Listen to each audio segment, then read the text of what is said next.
आज बनाएंगे अजवाइन के पराठे और मूली की चटनी। आप यही सोच रहे होंगे ना, इसमें कौन सी बड़ी बात है। अजवाइन के पराठे तो हर कोई बनाता है, पराठे पूरी, लेकिन ये अलग है थोड़ा सा, क्योंकि हरे अजवाइन से बनाएंगे हम।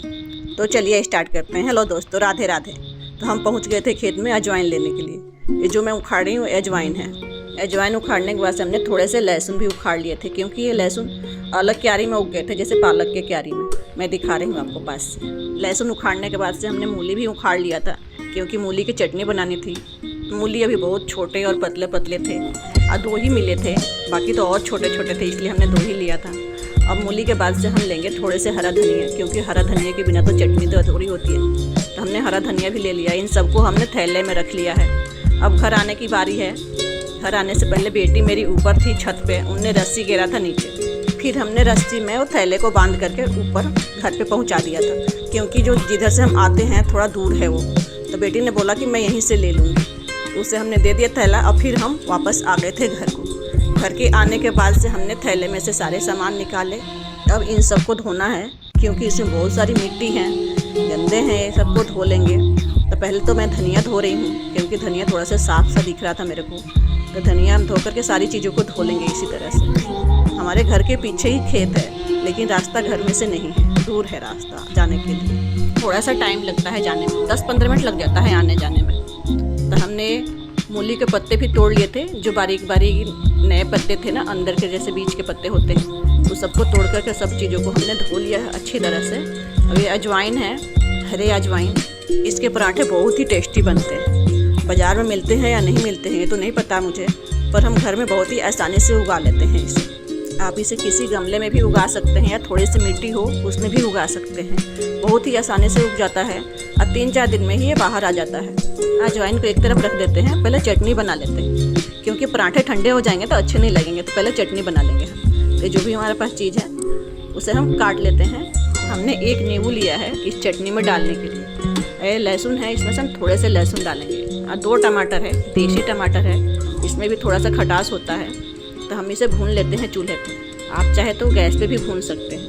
वो भून रहा है जब तक हम इधर कद्दूकस कर लेते हैं। ये मूली हमारे पास है जो, अब मूली के पत्तों को काट लेंगे, बारीक बारीक काट लेते हैं। इसे काटने के बाद से हम लहसुन को भी काट लेंगे। ये हरा धनिया है, इसे भी काट लेंगे। पीसने में बहुत आसानी होती है जब काट के रखते हैं। अब हम टमाटर को भी देख लेते हैं, एक तरफ से पक गया है। अब दूसरी तरफ से भी पका लेते हैं, पलट देते हैं, इसे पक जाएगा। ये टमाटर हमारे पक गए हैं बहुत ही अच्छी तरह से, क्योंकि पके टमाटर है, टाइम नहीं लगता इन्हें पकने में। इसे मैं दिखा रही हूँ, ये देख लीजिए, बहुत ही अच्छी तरह से भून गए हैं। इसके अब छिलके निकाल लेंगे हम। दोनों टमाटरों के छिलके निकाल करके रख लेंगे एक तरफ। अब पीस लेते हैं चटनी। तो चटनी हम पीसेंगे सिलवट्टे पे। तो सिलवट्टे को हमने साफ़ कर लिया है। ये है हरी मिर्च, इसे भी हमने भून लिया था। इसके छिलके बहुत ही आसानी से निकल जाते हैं। देख लीजिए कितना प्यारा सा कलर आ रहा है, हरा हरा सा। अब इसमें डाल देंगे हम लहसुन कटे हुए और थोड़ा सा नमक। इन सबको हम पहले पीस लेते हैं, क्योंकि बारीक पीसना है ना, तो कुछ चीज़ों को हमें पहले पीस लेना है। अब पीस लेंगे हम धनिया, हरा धनिया है, इसे भी हम पहले पीस लेंगे। बारीक पीसना है, क्योंकि मूली हमें पीसना नहीं है, दरदरा सा ही रखना है उसे। ये मूली के पत्ते हैं, इन्हें भी पीस लेते हैं अच्छी तरह से। अब इन सबको पीसने के बाद से टमाटर हमारे पास जो भुना हुआ था, इसे भी पीस लेंगे। इसमें हाथों से इस तरीके से तोड़ देंगे। ये तो बहुत ही आसानी से पीस जाता है, जब भुना हुआ है तो टाइम नहीं लगेगा। ये है थोड़ा सा पुदीना पत्ता, 2-4 पत्ते हैं, ज़्यादा नहीं है। इससे चटनी में बहुत ही गजब का टेस्ट आता है, तो हमने डाल दिया था इसमें। ये कद्दूकस किया हुआ मूली है जो हमारे पास, इसे बस हल्का सा दरदरा से ऐसे दबा करके पीसेंगे, बारीक नहीं पीसना है। और थोड़ा सा काला नमक डाला था हमने इसमें, इसे भी इसमें बस इस तरीके से थोड़ी देर के लिए घुमा देंगे। इन सारी चीज़ों को आप मिक्सी जार में भी पीस सकते हैं, इसे कद्दूकस भी करके डाल सकते हैं। मूली को ज़रूरी ना है पीसने पर, हमने हल्के हल्के से पीस लिया था इसे। अब हम इस चटनी को उठा लेंगे किसी बर्तन में। तो हमने इस कटोरे में ले लिया है इसे। अब इसमें डालेंगे नींबू, आधा नींबू का रस हमने इसमें डाला था। आप चाहे तो इसमें आमचूर पाउडर भी डाल सकते हैं, लेकिन नींबू का रस का कुछ अलग ही टेस्ट होता है। तो हमने नींबू का रस डाल दिया, चटनी भी एक तरफ रख दिया है।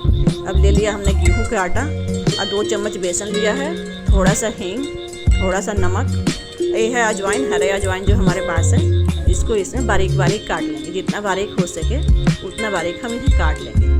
अगर आपकी तरफ मिले तो एक बार ज़रूर ट्राई कीजिएगा अजवाइन के पराठे, हरे हमने इसमें धनिया और थोड़ा सा ये हरा लहसुन के पत्ते भी डाल दिए थे। 1 मिर्च मिर्च को ऐसे बीच में से फाड़ करके बारीक बारीक काट लेंगे। इनकी ज़्यादा तीखा नहीं रखना है। थोड़ा सा हमने हल्दी पाउडर डाला है कलर के लिए, 1 चम्मच सरसों का तेल। इन सबको अच्छे से मिला लेंगे हाथों से और थोड़ा थोड़ा पानी दे करके अच्छी तरह से हमें एक मुलायम से आटा तैयार कर लेंगे। जैसे पराठे के लिए आटे बनते हैं उसी तरह से आटा हमारा लग गया है। अब हम इसके एक लोई लेंगे इस तरीके से, ऐसे गोल बना लेंगे पेड़े के जैसे। इसमें थोड़े से सूखा आटा लगा लेंगे। आटा लगा करके जैसे हम पराठे बेलते हैं उस तरीके से इसे बेल लेंगे। लेकिन बच्चों ने कहा था स्क्वायर पराठे खाना है, तो हमने इसे इस तरीके से बना दिया। तो इसे मोड़ लेंगे दोनों तरफ से इस तरह से। अब फिर इधर से भी मोड़ लेंगे और इधर से भी मोड़ लेंगे। चारों तरफ से मोड़ करके अब इन्हें बेल देंगे हम। स्क्वायर पराठा तैयार हो गया हमारा। अब इसे सेक लेते हैं इस तरीके से। अब तवा पे डाल दिया हमने, तवा हमारा पहले से गर्म था और इस पे डाल करके हमें सेक लेना है। आप चाहे तो बटर, घी, कोई भी चीज़ से इसे तैयार कर सकते हैं। हमने सरसों का तेल डाला है क्योंकि हम ज़्यादातर सरसों का तेल ही खाते हैं और कोई तेल नहीं खाते हैं। तो पराठे हमारा तैयार हो गया है। इसे हम निकाल लेते हैं एक थाली में। इसे सर्व करेंगे मूली की चटनी के साथ और साथ में चाय। सर्दी का मौसम है तो चाय तो बहुत ही ज़रूरी है।